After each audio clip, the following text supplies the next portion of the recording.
En 1981, la policía francesa habría sido notificada de un hallazgo inusual, pues se trataba de un cadáver situado en el parque de Boulogne en las afueras de París. Según las personas que habrían presenciado aquel escenario, habrían inspectado un hombre de rasgos japoneses y de una estatura aproximada de 1,50 m. Issei Sagawa, un estudiante japonés que se habría situado en Francia para terminar los estudios, asesinó y canibalizó a una mujer holandesa llamada René Hartevelt. Sabemos muy bien que el canibalismo es uno de los tabús en nuestra cultura, llegando a ser producto de investigación de varios psicólogos y psiquiatras, principalmente con la siguiente pregunta: ¿qué lo llevó a cometer canibalismo? Para esta pregunta es preferible ir desde el comienzo.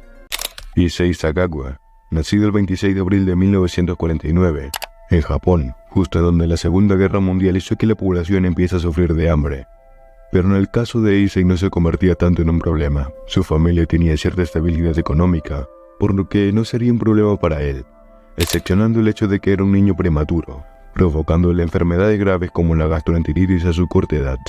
A pesar de ser mayor que su hermano, se parecía bastante a su hermano menor, sumándole a que eran de la misma estatura. Generaba confusión entre la gente al tacharlo de ser mellizos.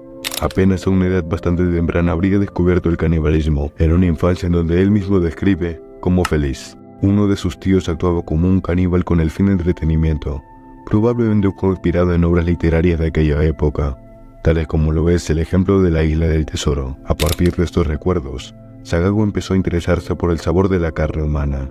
Sus maestros destacan de la inteligencia en los estudios de Sagawa, consiguiendo notas sobresalientes y descrito como uno de los mejores alumnos y como alguien introvertido. Alguien que a la mínima interacción que hacía un estudiante sobre él, simplemente trataba de evitar una conversación, mostrando preferencia por estar aislado y estar absorto en sus propios pensamientos, sin saber las consecuencias que traería para futuro. A inicios de su adolescencia, Issei habría despertado los deseos sexuales a una edad bastante temprana, llegando al punto de utilizar a su mascota para saciar aquellos deseos. Y según él comenta, lo habría hecho por el desconocimiento que tenía sobre la masturbación. 私が生まれ育った時代は今と違ってセックスに対してタブーする意識が極めて強かったのです。ことに私の両親はセックスという言葉すら発したことはありませんでした。ですからある年齢に達して勃起した時、それは病気だと思い、すごく恥ずかしく思いました。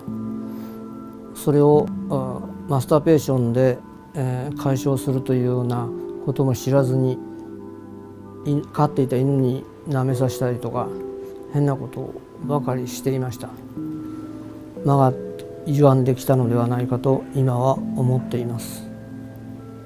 Sagawa sabía en el fondo que todos los pensamientos que tenía eran moralmente incorrectos. Incluso habría admitido avergonzarse en ciertas ocasiones, pero a fin de cuentas, le era imposible evitarlo. Sentía una gran atracción por las mujeres occidentales. Decía que estas eran más hermosas que las mujeres japonesas a pesar de su complejo de inferioridad física. Se describía como alguien poco atractivo, ya sea por sus características físicas, por su estatura, por su desempeño en actividades físicas, problema con el cual habría estado lidiando desde la niñez, convirtiéndolo en alguien introvertido. A pesar de esto, habría descubierto una gran fascinación por la literatura, y para este entonces, su deseo de probar carne humana habría aumentado. Si bien estaba interesado en la niña de su salón, se imaginaba cómo sería probar el glúteo de uno de sus compañeros. A los 20 años empezó a contratar prostitutas para poder saciar los deseos que él tenía, como utilizar una navaja para fingir que las degollaba mientras tenían relaciones con él. Estaba hundido en una depresión desde que salió de la secundaria por su complejo de inferioridad. Cojeaba y se describía a sí mismo como alguien extraño. El hecho de estar con una mujer le parecía simplemente imposible, lo que explicaría el contrato que tuvo con las prostitutas. A los 23 años, su impulso de canibalismo creció de tal manera que lo llevó a cometer su primer intento de asesinato. Una joven alemana llamó la atención de Sagawa mientras él visitaba a su abuela. Dio con ella al saber que ambos tomaban el mismo tren para regresar a casa. Después de verla por unos días, vio que ella vivía en el mismo bloque de apartamentos que su abuela, con un paraguas y una máscara. Sagawa entró a la ventana de su apartamento e ingresó en la habitación de la joven. Caminó alrededor de la cama y tocó accidentalmente la rodilla de la joven con su pierna, provocando que ella se levantara de manera inmediata.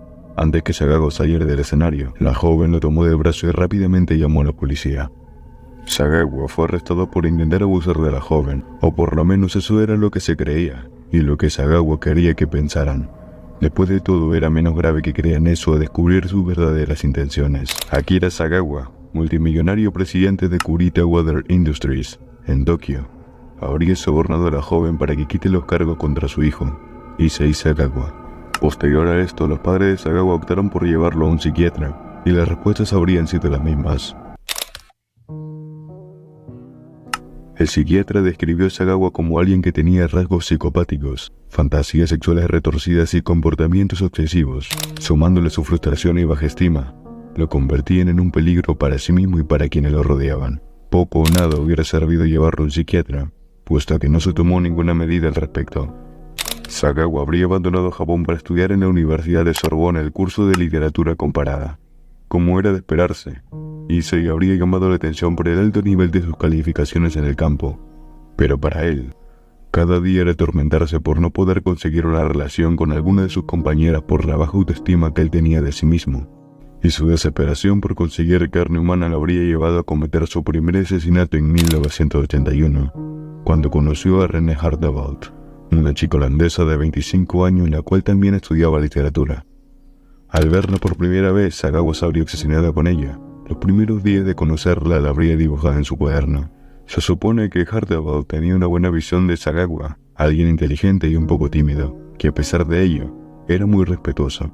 Sumando el interés de ambos por la literatura, tuvieron un vínculo muy cercano, pues se sabe que Hartevelt invitaba a Sagawa a su apartamento como visita o lo invitaba a salidas con otras personas, sin saber cómo acabaría su relación. A medida que iban saliendo, Sagawa se enamoraba cada vez más de ella. Sorpresivamente intentó besarla en una de las salidas que tuvieron, y digo intentó porque terminó rechazado, cosa que no tomaría nada bien a futuro. Sagawa habría salido por la compra de un rifle calibre 22 con la intención de utilizarlo en el momento del crimen. Le habría mandado una invitación para que vaya a visitar su apartamento, con la excusa de que necesitaba ayuda para leer un poema que estaba en alemán, debido a que requería grabar dicho poema para una clase en la universidad. Aparte de eso, también había agregado una nota disculpándose por lo sucedido aquel día, y que sería la última vez en la que le molestaría, sin mencionar que también sería el último día de su vida. 11 de junio de 1981, un jueves por la noche. Sagawa habría llevado a cabo su planificación. Encendió la grabadora de voz para registrar a René leyendo sus poemas favoritos, e intentó besarla nuevamente como en anteriores ocasiones, y como era de esperarse, terminó siendo rechazado nuevamente. Sagawa se levantó desconcertado y le dijo que no había ningún problema. Ambos continúan con la grabación de las traducciones, y fue hasta aquí en donde Sagawa habría agarrado el rifle simulando buscar una botella de vino, apuntar con el rifle al cuerpo de René, para posteriormente disparar.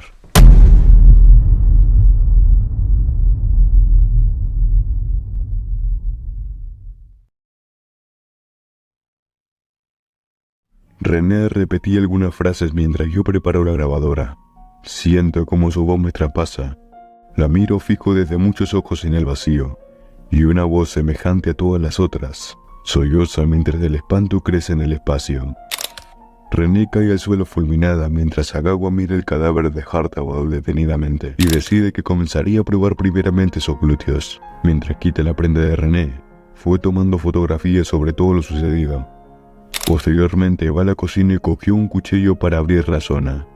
Al percatarse que tenía mucha grasa, decidió desgarrar con sus manos y agarró una parte para introducirla a su boca, consiguiendo así la fantasía que soñaba cumplir desde hace mucho. Tomó otra fotografía y empezó a tener relaciones con el cadáver, pues el deseo que sentía por ella era incontrolable. Al acercarse a ella, la rodea con sus manos. El cadáver emite una especie de suspiro. Sagawa besó el cadáver de Hartevelt y le dijo que la amaba. Arrastró el cadáver hacia el baño y empezó a abrirle desde el estómago hasta el pecho, para sacar todos sus órganos y posteriormente comer otras partes que él había cortado. Antes de poner las partes sobre la mesa, Sagawa había puesto sus prendas como si fuese un mantel. Encendió la grabadora de voz y comenzó a reproducir la voz de Hartevelt mientras comía. No conforme con esto, regresó al baño e intentó probar sus pechos. Sin embargo, no era de su agrado.